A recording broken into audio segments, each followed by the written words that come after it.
Good morning. How are you? Well, I have to apologize. I'm talking to you on Tuesday because I didn't have a chance to talk to you on Monday. I'll talk later today, but I had my eye examination, still a little fuzzy from it, and they had to dilate it, and it's a decent trip to Baltimore. I go to Johns Hopkins. It's a condition that arose with a drop of blood in my eye when Holly was having her operations. And I thought it was because I had a spike in blood pressure or something like that. But no, they say that these things happen. I thought I'd make a short comment, even though I haven't had a chance to review the news, not in any great length. But a couple of things I think give us a different frame of reference than we're talking about. And it fits into the category of our hosts and commentators are afraid to go there. And increasingly, it's an alternative that has to be considered. In recent days, Trump has eased sanctions against Russia and Putin, sort of like relaxing our hold on the oligarchs. And you may remember the seizures and so forth in connection with that is to push back against Putin's aggression against us. Nothing has changed. And why are we doing that? Is Trump applying for a job, or does he already have one, a slice of world power? And who are his likely allies, in this new triumvirate? The United States, Russia, and China, and the rest of the world be damned. The statements about NATO are worse than unfriendly. They are downright critical of an ally with whom we've had great strength against the challenge of Russia. Have we changed? And is it unannounced? And do the people know about it? And have they agreed to it? I don't think any of that is true.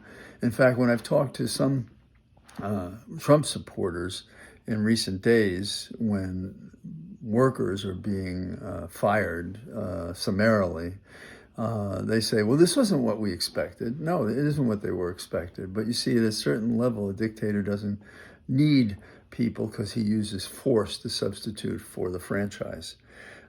So is it a transaction that he's engaged in, something smaller meant to benefit him, if not power? And if not power, what is it?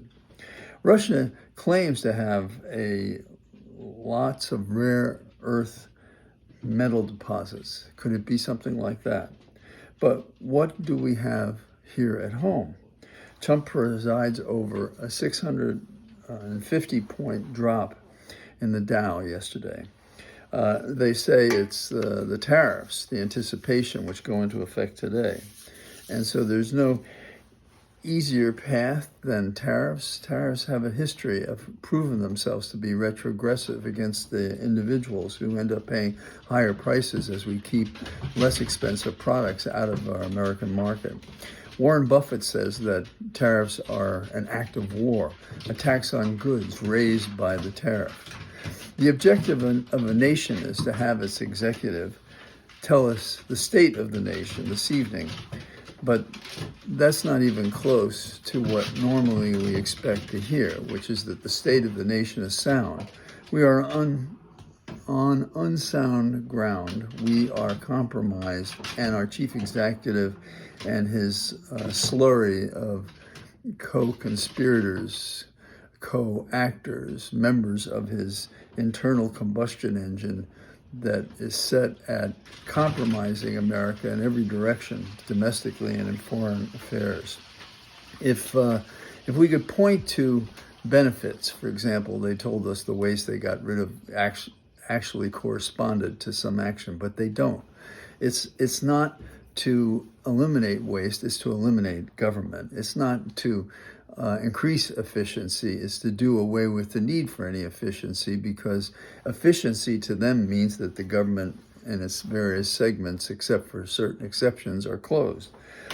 Dog or doggy might be considered more serious if we didn't catch them doing things like laying off critical personnel who maintain our nuclear weaponry.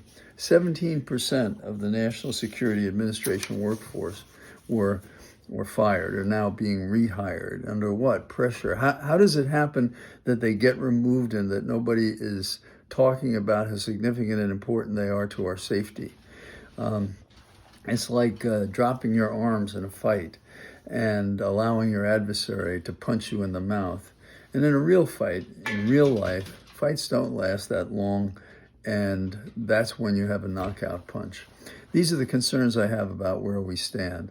It's not, whenever you hear a host say he or she or it doesn't understand, it means they really don't understand, because this is not about understanding. Trump has a path, and the way to look at it is to understand what that path is. We look for tells, and they're not always subtle, but some are pretty obvious. In the recent debacle, diplomatic debacle, and mistreatment of a man leading a force in war in defense of an invasion by Russia, when Zelensky was in the Oval Office, we had the vice president speak as Trump was sitting there. When has that ever happened before?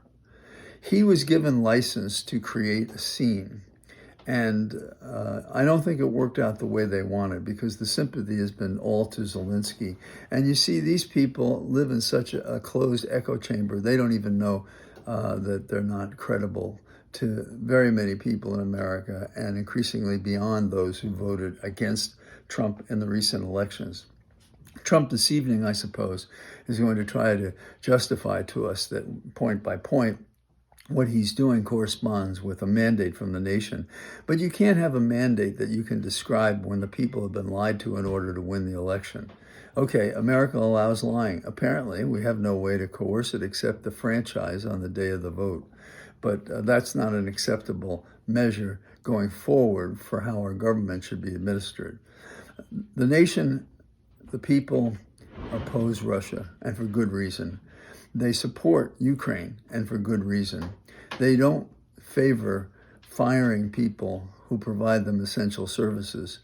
Those who receive Medicaid or Medicare or Social Security, those who use the parks as something they can afford to escape their hard work the rest of the year or week or whenever, those who are living in our environment and protecting it, and the list goes on. That is the function of a government, and that's what we don't have.